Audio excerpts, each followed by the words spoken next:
Hey guys, it's Malthor here once again, and I want to go over the last few little updates we've been given for the past few days about the new skill, Charge Dash, as well as the beta report with some changes that are coming and already happened, and an announcement tomorrow, mysterious and big. But first of all, I want to go over just a little bit about the race that's happening at the moment, which is the 2-week Turmoil race, and as you can see, someone's already level 100. So in the last sort of race, I did call myself a filthy casual, and people are like, lol, filthy casual, you play 6 to 8 hours a day. Well, yeah, I've been playing 6 to 8 hours a day, and this guy hit level 100 4 days into this race on the 2-week softcore race, which is where I've been playing. Me, at my 6 to 8 hours a day, we are currently sitting at level 90, position 361 overall on the Raider ladder, which is why I basically wanted to do hardcore solo self-found last time I raced in the Mayhem, because realistically it gives me a much better shot at competing. As you can see here, if I lived and I was playing hardcore solo self-found, I'd probably be around the 88 mark, let's just say, as a Raider. And you know, with more time investment and more try-harding, you could realistically compete there. But compared to these dudes that are all, you know, pooling their currency, running the best maps, aura bots, playing 23 out of 24 hours a day, there's absolutely no chance a pleb like me would ever stand a chance. So a race like this is just for fun and trying out a character, or just, you know, enjoying a nice fresh race and character economy. And I'm doing Dreamfeather Raider because it's really like the last sort of chance I'm going to get to play a stupidly good double dipping and amazingly feel good build, which is Dreamfeather Chaos and Poison scaling, 2 Dreamfeathers, doing a Raider as opposed to Pathfinder like I have before, and it feels amazing, and I've once again fallen in love with the build, and it's going to be destroyed in next patch when double dipping is shit for Poison and all that. But there may be other Dreamfeather builds coming, so don't lose all hope yet. Elemental, there's other stuff gonna be still viable, I think. But on to the main purpose of the video, there is a new skill coming, or preview for a new skill that's coming. There's going to be a few more skills coming still, but at the moment this is just another one, Charged Dash. Now it's a lightning damage attack, so it's an attack, not a spell, and it's channeled. So you're going to be able to use cast or channeling with this sort of shit, and it's also a movement skill. So let's just have a quick look at it, what this shit looks like. It's pretty fancy. You know, basically throw a spectral or ghost of yourself out, and then you stand there and charge it up. As long as you're charging, it's giving you the movement, and then as soon as you let go, you travel that distance. You're doing damage after you travel to that distance. So it looks pretty damn fun, it looks pretty nice. This is an example with cast while channeling, and yeah, I think it should be a very fun skill to play around with. Wouldn't have a clue if it's going to be overpowered or just, you know, pretty good, but it could go the way of a Blade Flurry once again. It's very similar to Blade Flurry. You're standing there channeling, doing a bunch of damage, and then unleashing it all at once. And Blade Flurry in its first form was extremely overpowered. This could end up being something similar, but at this stage, no idea. It could just not scale well enough with the attack speed, the area, to be a truly competitive top tier 1 skill, because Blade Flurry had quite a lot of area and damage to begin with before it ever became anything else. Now, like I said, it scales with attack speed for how many spectrals you cast while you're doing your channel, as well as area for damage and the travel distance, and also movement speed for how fast you're going to be traveling and poofing across. So all in all, there's quite a lot going on there. You would think a Pathfinder or a Raider, some Queen of the Forest action might be very good with this type of shit, but ultimately I think we're just going to have to wait, see, play around with it. Could be really good, could be somewhat lackluster. I know a lot of people are excited about it, and a lot are not at all. So it's one of those skills that could be a bit polarizing, and hopefully it's pretty damn good and even has some cast while channeling viability. You could see some High-On use with this one, because if you remember me doing a High-On clone,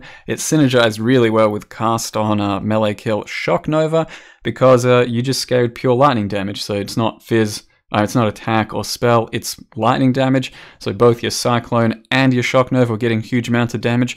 A High-On, for example, with large amounts of Frenzy stacking here, could be channeled to do good damage with the attack, and then good damage with the Shock Nova that's channeling, or, you know, some other skill that you decide to channel. So that's that for the skill. It won't be on beta. Like I said, they're going to wait for 3.0 to give us new skills, and hopefully there'll be more cool ones in the future too. There is going to be a big announcement tomorrow, they say. That's probably going to be the announcement of the league, probably the release date, and as well as that, there's the supposed MTX patch coming on Friday. So this thing's been delayed multiple times. And at this stage, you know, Friday, it could happen, it could not. They're saying that we'll confirm it on Thursday, which is tomorrow. If it's going to be released on Friday, maybe it'll be over the weekend, but hopefully really soon, because MTX patch looks pretty damn sweet. But the big changes or the big announcements in the Beta Report 6 is mostly about the Labyrinth. So as we know, in Normal and Cruel Labyrinth, it is a much more watered down version in the beta right now than the current live versions. So you only really have to go through like one zone in the Normal to get to Azaro, and then another zone, Azaro, another zone, Azaro. And in Cruel, you have to go through like 1 or 2 zones. So it's really a lot faster and feels a lot better. And they're going to try and do more to improve that and make it more of a progression from your normal to your Uber, so the Uber is still fairly hard and challenging and rewarding, while the normal is more of an intro to your Labyrinth adventures. And some of the things they're doing are making Azaro easier on normal, so they're getting rid of some of the different abilities he has, or, you know, fountains and shit he can spawn.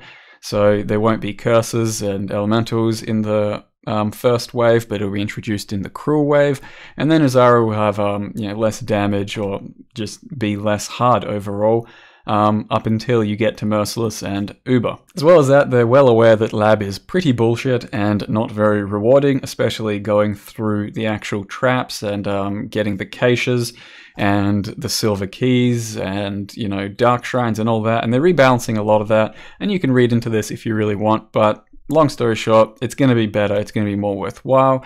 There will be 2 additional keys for the end room that you can get throughout the lab in the end for, you know, ultimate loot. And I think that should be worth it for people that are farming, you know, for loot in Uber Lab rather than just speed running for enchants or whatever.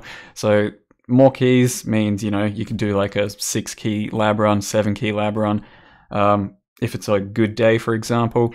And that should guarantee you much fatter loot in the last room. And as well as that, Dark Shrines, they're going to remove some of the ones that are, you know, more dangerous and just give you more rewarding ones.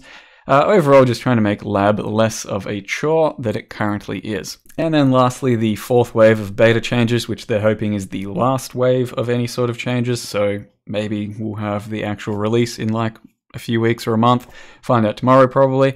The last ones coming are they're going to try and address some of the maps. So they're saying changes to various maps, mostly around addressing the current meta, because they're seeing that mostly people are shaping Strand, Shore, and then running those non-stop.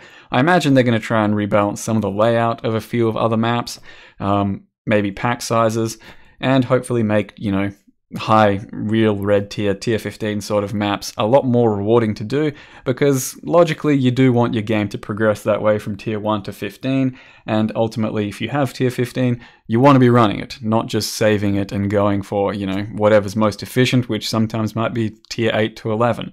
So they're, you know, going to try and rebalance that, but chances are people are just going to find the most efficient and safe thing to do.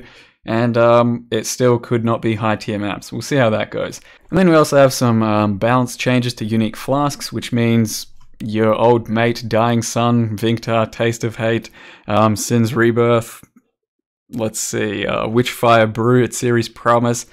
All kinds of unique flasks may get shit on because they are really strong right now. They're absolute no-brainers to put into a lot of builds, and it also makes Pathfinder super good because of them.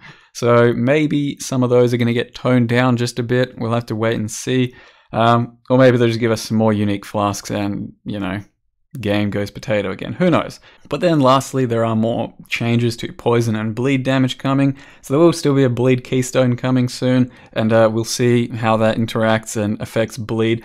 But at this stage, they're saying that on the absolute top end of damage, some jerks or assholes right now are still managing to do millions of damage with their poison. Probably not bleed, but just poison, and destroying endgame content. So they're going to try and remove some more poison bleed damage. They say we want to rein that in without damaging general uses of these damage types. So to me, that means that it may just be a few exempt examples of poison and bleed damage scaling really well with things like, let's just say, Barrage or Molten Strike, because when you take all skills, like all skills, you know, are on a level playing field, let's just say, then there are a few stupid things that make them some above and beyond the other skills. Like Molten Strike, for example, will then have additional projectiles from Helm Enchant, then have additional projectiles from Jules, and then have additional projectiles or, you know, point blank damage. Just all of a sudden, Molten Strike scales infinitely higher than most other skills. Likewise with Barrage, arrows, arrows, arrows, and all of a sudden Barrage is easily the biggest single target damage in the game.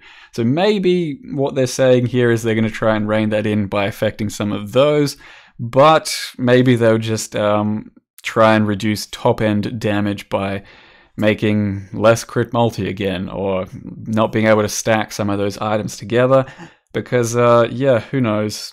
Some people are still apparently doing a lot of poison damage, and to me, I could only think of ways of doing that with maybe Viper Strike, Molten Strike, Barrage, and Blade Vortex, I'd say. You know, things that do have that potential for damage abuse. But we'll have to wait and see exactly what this change will be, and maybe it just ruins poison bleed builds altogether. That's typically how GGG do balance. They just ruin a whole bunch of shit so that you are forced into the other side of the meta to play these other types of builds. And Bleed and Poison has had its, you know, day at the top for quite a while now, so maybe it's time, or they think it's time, to rebalance the way you build and make characters. So I'd say that's all for now, guys. Thank you for watching. There will be a big announcement tomorrow. Hopefully it's at least a release date that they can stick to. And yeah, we'll have to wait and see. Thanks for watching, guys, and see you next time.